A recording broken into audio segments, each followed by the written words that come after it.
Sujanti, saya mahasiswi dari Universitas Veteran Bangun Nusantara Sukoharjo. Di sini saya akan menjelaskan sebuah tema, yaitu tentang pembangunan pementasan drama tari. Yang pertama, saya akan menjelaskan apa itu pementasan. Pementasan adalah suatu kegiatan apresiasi yang bertujuan menampilkan suatu karya atau seni yang mana bertujuan sebagai hiburan atau untuk apresiasi suatu karya seni yang dilakukan oleh manusia atau audiens sebagai pencipta dan penikmat karya seni. Sedangkan pementasan drama di sini yaitu kesenian yang sangat kompleks karena mempunyai unsur-unsur yang saling terkait di dalamnya, bukan hanya melibatkan seniman tetapi membutuhkan unsur-unsur lainnya seperti naskah, pemain, sutradara, tata rias, tata busana, tata lampu, tata suara, dan penonton. Jika salah satu dari unsur tidak terpenuhi, maka drama tersebut kurang sempurna. Yang pertama, di sini saya akan menjelaskan tentang naskah. Naskah adalah karangan yang berisi cerita atau lakon. Dalam naskah tersebut termuat nama-nama dan lakon tokoh dalam cerita, dialog yang diucapkan para tokoh dan keadaan panggung yang diperlukan. Bahkan kadang-kadang juga dilengkapi penjelasan tentang tata busana, tata lampu, dan tata suara. Yang kedua yaitu pemain. Pemain di sini adalah orang yang memeragakan cerita. Beberapa jumlah pemain yang disesuaikan dengan tokoh yang dibutuhkan dalam cerita. Setiap tokoh akan diperankan seorang pemain. Yang ketiga yaitu sutradara. Sutradara adalah pemimpin dalam pementasan.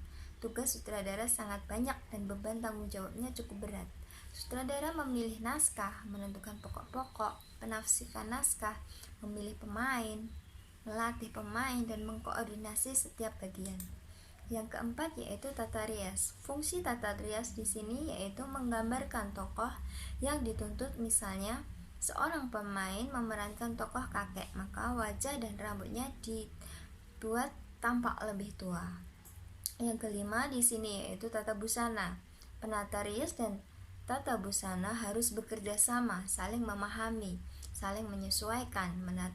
Penata rias dan penata busana harus mampu menafsirkan dan memantaskan rias dan pakaian yang terdapat dalam naskah cerita.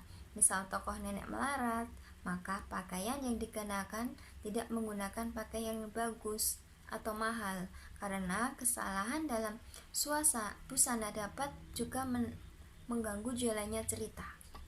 Yang keenam yaitu tata lampu. Pengaturan cahaya di panggung dibutuhkan untuk mendukung jalannya cerita yang menerangkan tempat dan waktu kejadian pada sebuah cerita. Untuk menggambarkan kejadian pada malam hari atau siang hari, menggambarkan kejadian misalnya di tempat yang romantis. Yang ketujuh yaitu tata suara. Di sini musik dalam pertunjukan drama adalah untuk mendukung suasana, misalnya menggambarkan kesedihan, ketakutan, kemarahan, dan lain-lain. Misalnya menggambarkan cerita kesedihan seorang anak, kalau diiringi musik yang sesuai, tentu kesedihan ini akan lebih terasa diiringi musik berirama lembut atau alat musik yang digunakan hanya seruling yang mendayu-dayu. Ketika adegan kemarahan diiringi musik berirama cepat dan keras. Penata musik berirama cepat lagu yang sudah ada ataupun diciptakan lagu sendiri. Penata suara harus memiliki kreativitas yang tinggi. Yang kedelapan yaitu penonton. Penonton termasuk unsur penting dalam pementasan. Bagaimanapun kesempurnaan persiapan kalau tidak ada penonton, rasanya tak akan dimainkan. Jadi segala unsur yang telah disebut sebelumnya pada akhirnya untuk penonton. Demikian penjelasan dari saya. Kurang lebihnya saya mohon maaf. Wassalamualaikum warahmatullahi wabarakatuh.